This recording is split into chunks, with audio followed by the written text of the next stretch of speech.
Antes de adornar anzuelos, adornó coronas. Antes de estar en tus cajas de pesca, fue el trofeo de reyes. Quédate, y te cuento cómo pasó de los palacios a ser parte de las moscas más efectivas de la historia.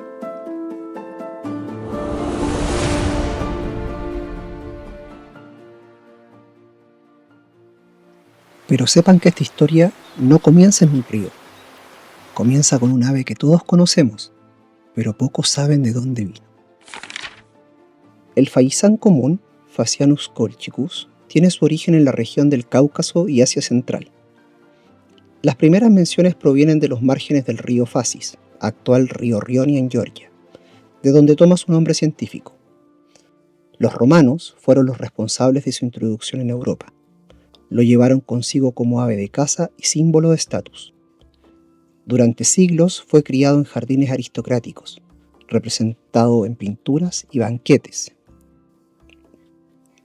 De ser un trofeo de emperadores, pasó a ocupar un lugar en los campos europeos y luego en nuestras cajas de pesca. Y así, antes de ser parte de nuestras moscas, fue símbolo de estatus y de poder.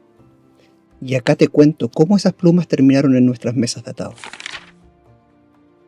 Frank Sawyer fue un guardabosques y conservacionista británico que trabajó durante décadas en el río Avon, en el sur de Inglaterra.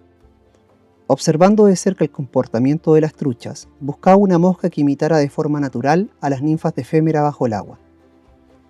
La solución fue simple: cola de faisán, alambre de cobre y nada más.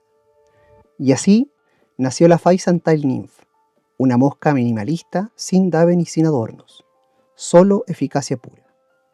Hundimiento rápido, perfil realista y una vibración sutil en el agua. Esta ninfa engañó peces en el Avon y luego en todo el mundo. Y pensar que con solo faisán y cobre se abrió la puerta a todo lo que vino después. Desde mis inicios supe que la cola del faisán era valiosa, pero fue con el tiempo que descubrí que cada parte del ave tiene un uso específico. Basta observar una piel completa con atención para descubrir un mundo de posibilidades. El cuello verde tiene un brillo iridiscente, ideal para las alas de terrestres. Las plumas claras del cuello son perfectas para alas de efémera, y al teñirlas, incluso se convierten en puntos focales de ninfas.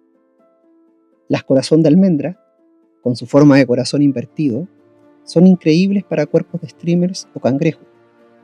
Las que parecen ventanas de iglesia, que son moteadas, dan vida a mejillas de streamers y alas en matucas. Y luego están las plumas del anca, con fibras largas y resistentes, y las del plumón en la base de la pluma, que aunque delicadas pueden dar texturas únicas a collares y cuerpos ligeros.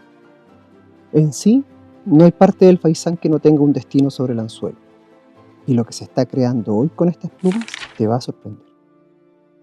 Hoy el faisán no es una reliquia, es un laboratorio vivo. Cada nueva variante es un homenaje y al mismo tiempo una provocación.